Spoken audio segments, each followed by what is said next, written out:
요즘은 손도 안 잡아. 이 말 혹시 낯설지 않으시죠? 안녕하세요. 관계 회복을 도와온 김지연 상담사입니다. 20년 넘게 중장년 부부의 고민을 함께 나누면서 제가 느낀 가장 큰 진실이 하나 있습니다. 성생활은 단순한 육체적 행위가 아니라 심리적 연결의 표현이라는 것입니다. 이 영상에서는 폐경 이후에도 유지되는 성욕, 여성의 진짜 반응, 성적인 대화의 힘, 그리고 건강한 성생활이 삶에 미치는 놀라운 효과까지 다루며 중년 이후에도 충분히 누릴 수 있는 따뜻한 사랑의 방법들을 함께 나눠보려 합니다. 이야기가 도움이 되셨다면 구독과 좋아요 부탁드립니다. 댓글에 숫자 4를 남겨주시면 그 짧은 숫자가 저에게 큰 힘이 됩니다. 1. 폐경 이후에도 유지되는 성욕과 극복 방법. 폐경이 오면 성생활도 끝이다라는 말 한 번쯤 들어보셨을 겁니다. 하지만 이는 사실과 많이 다릅니다.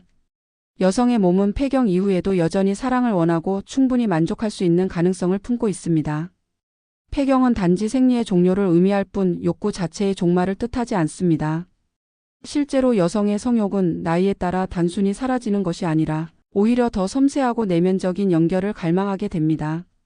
서울에 사는 60세 김 여사님도 한동안 성생활에 대한 관심을 끊고 지내셨지만 어느 날 남편의 따뜻한 손길에 다시 마음이 움직이기 시작했다고 합니다.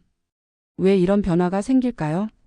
폐경 후 여성의 몸에서는 에스트로겐이 감소하면서 외음부의 수분이 줄고 통증을 느끼는 경우가 많아집니다. 이로 인해 성관계 자체가 꺼려지는 것은 자연스러운 일입니다. 하지만 이건 욕구의 부재가 아닌 불편함에서 오는 회피입니다. 그렇기 때문에 가장 먼저 필요한 건 몸의 변화에 대한 이해와 인정을 바탕으로 그에 맞는 도움을 받는 것입니다. 예를 들어 여성의 수분 부족을 보완하는 질, 윤활 젤이나 자극에 대한 민감도를 높여주는 다양한 도구들이 있습니다. 이 모든 것들은 단지 성적 만족을 위한 것이 아니라 부부간의 친밀감을 지키고 감정을 공유하는 통로가 됩니다. 중년 이후 성생활의 핵심은 오래나 강하게가 아니라 함께 느끼는 깊이에 있습니다. 심리적인 소통과 감정적인 연결, 이것이야말로 폐경 이후에도 성욕이 살아있는 이유이며 우리가 계속 사랑을 나눠야 하는 이유입니다. 혹시 여러분은 폐경 이후의 성욕을 어떻게 받아들이고 계신가요? 지금 느끼는 감정이 부끄러운 것이 아니라 자연스러운 흐름임을 기억해 주세요. 2. 여성의 진짜 반응과 성에 대한 오해. 많은 남성들이 크기나 지속시간이 성관계의 전부라고 오해합니다. 하지만 여성의 반응은 결코 단순하지 않습니다. 그녀들의 진짜 욕구는 마음에서 시작됩니다. 서울에 사는 55세 박 여사님은 이렇게 말했습니다. 사실 몇 번은 남편 기분을 맞추려고 좋아하는 척을 했어요. 진심으로 느낀 건 아니었죠. 이런 고백은 많은 여성들의 마음을 대변합니다. 여성은 억지로 반응하는 경우가 적지 않습니다. 상대의 기분을 해치지 않으려는 배려일 수도 있고 기대를 충족시키려는 부담감일 수도 있습니다. 성에 대한 이런 오해는 오랜 시간 뿌리내린 남성 중심의 시선에서 비롯된 경우가 많습니다. 여성의 성적 반응은 단순히 자극에 대한 반사적 반응이 아니라 정서적 교감, 안정감, 신뢰가 만들어내는 복합적인 결과입니다. 즉, 성행위의 시작은 신체 접촉이 아니라 말과 태도에서 출발합니다. 한마디 다정한 말, 하루 중 작은 배려 하나가 여성의 마음을 열 수 있습니다. 반대로 아무리 대단한 기술이나 조건이 갖춰졌더라도 정서적 소외감이 있다면 여성은 마음의 문을 닫게 됩니다. 여러분은 지금 파트너의 마음을 얼마나 살피고 계신가요? 성은 오해가 아닌 이해로 시작되어야 진짜 반응을 만날 수 있습니다. 3. 야한 대화가 관계에 미치는 영향. 나이가 들수록 성적인 대화가 점점 줄어든다고들 합니다. 하지만 그 침묵이 오히려 부부 사이를 멀어지게 만들 수 있다는 사실 알고 계셨나요? 대구에 사는 58세 이모 씨 부부는 한동안 대화 없이 지낸 시간이 길었다고 합니다. 그러다 아내가 요즘은 왜 손도 안 자냐며 농담처럼 던진 말. 한마디에 두 사람 사이에 작은 불씨가 피어올랐죠. 그때부터 조금씩 장난스러운 말, 가벼운 스킨십이 오가기 시작했고 서로를 향한 눈빛이 달라졌다고 합니다. 이렇듯 야한 대화는 단지 자극적인 이야기가 아니라 부부 사이의 신뢰와 감정을 회복하는 중요한 수단입니다. 미국 텍사스대 연구에 따르면 성적인 대화를 자연스럽게 나누는 부부는 그렇지 않은 부부보다 연애 만족도가 30점 이상 높게 나타났다고 합니다. 이 말은 곧 성적인 대화가 관계의 온도를 높인다는 뜻이죠. 물론 우리 문화에서는 야한 이야기를 부끄럽게 여기는 경향이 강합니다. 하지만 부부 사이라면 다릅니다. 서로에게 허용된 공간 안에서 솔직하게 감정을 나누고 때론 유쾌하게 웃을 수 있는 대화가 꼭 필요합니다. 중년 이후의 사랑은 신체적 반응보다 심리적 교감에서 출발합니다.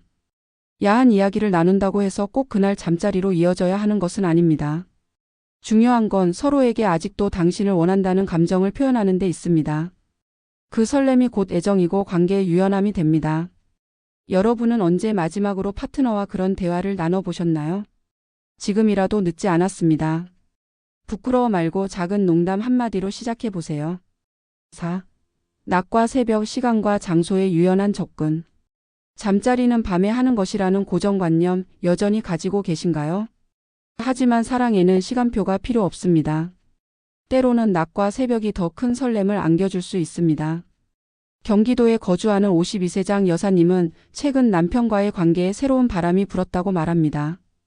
새벽에 남편이 조용히 손을 잡아오며 시작된 사랑은 오히려 밤보다 더 감성적이고 깊은 교감으로 이어졌다고 하죠. 중년이 되면 피곤함, 스트레스, 야근이나 육아 등의 이유로 밤 시간의 여유가 줄어듭니다. 그러다 보니 그냥 피곤해서 못하겠어라는 말이 습관처럼 나옵니다. 하지만 중요한 건 체력이 남는 시간을 활용하는 유연한 사고입니다. 새벽에 잠시 눈을 떴을 때 혹은 아이들이 학교에 간 한낮에 그 틈새 시간을 잘 활용하는 것이 중년 이후 성생활의 지혜입니다. 특히 아침 시간은 남성의 신체 상태도 비교적 활력이 높고 여성도 심리적으로 안정되어 있는 시간이기에 더욱 자연스럽고 편안한 흐름을 만들 수 있습니다. 더욱이 이런 시도는 일상에 활기를 불어넣고 하루를 새롭게 시작하는 에너지원이 되기도 합니다. 장소도 마찬가지입니다. 꼭 침대가 아니어도 됩니다.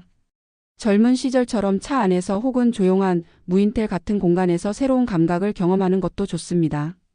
이처럼 시간과 장소를 유연하게 접근할 때 중년의 성은 더욱 자유롭고 풍부해집니다. 여러분은 어떤 시간이 가장 편안하신가요? 사랑에는 정해진 시간이 없습니다. 중요한 건 서로의 마음이 닿는 그 순간입니다. 6. 중년 여성의 신체 변화와 젤 사용의 중요성. 중년 여성에게 성생활은 점점 부담스러운 일이 될 수 있습니다. 그 이유는 단지 나이 때문이 아니라 몸이 보내는 신호에 적절히 대응하지 못하기 때문입니다. 서울에 사는 59세 김 여사님은 남편과의 관계가 어색해질 때마다 자신이 여성으로서 매력을 잃은 게 아닐까 걱정했다고 합니다. 하지만 산부인과 전문의 상담을 통해 신체 변화에 대한 이해를 얻고 적절한 도움을 받으며 오해가 풀렸다고 합니다. 폐경 이후 여성의 몸에서는 에스트로겐 감소로 인해 질내 수분이 줄어들고 민감도가 낮아지며 성관계 시 통증을 느끼는 경우가 많아집니다. 이런 변화는 자연스러운 생리적 과정입니다. 문제는 이를 숨기거나 참기만 하면 성생활 자체를 멀리하게 되는 악순환이 이어진다는 점입니다. 이럴 때 필요한 것이 바로 젤 즉 윤활제입니다.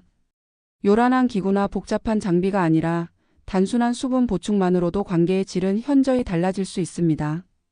열감이 나는 젤, 향이 은은한 젤 등 다양한 제품들이 있고 사용만으로도 분위기를 바꾸는 데 큰 도움이 됩니다. 실제로 한국성과학연구협회에 따르면 50대 이상 여성의 56%가 성관계 중 건조함으로 인한 통증을 겪고 있다고 답했습니다. 이 수치는 무시할 수 없는 현실이며 우리가 바로잡아야 할 중요한 부분입니다. 남성 역시 이런 변화를 잘 이해하고 배려 있는 태도로 젤을 미리 준비하거나 자연스럽게 사용하는 것이 중요합니다. 작은 준비 하나가 큰 배려가 되어 여성에게 심리적 안정감과 신뢰를 줍니다. 여러분은 파트너의 몸 변화를 얼마나 잘 이해하고 계신가요? 감추기보다 함께 나누고 그 안에서 새로운 방식으로 사랑을 이어가는 것. 그것이 진정한 중년의 지혜입니다. 7. 성생활을 방해하는 요소와 극복 방법.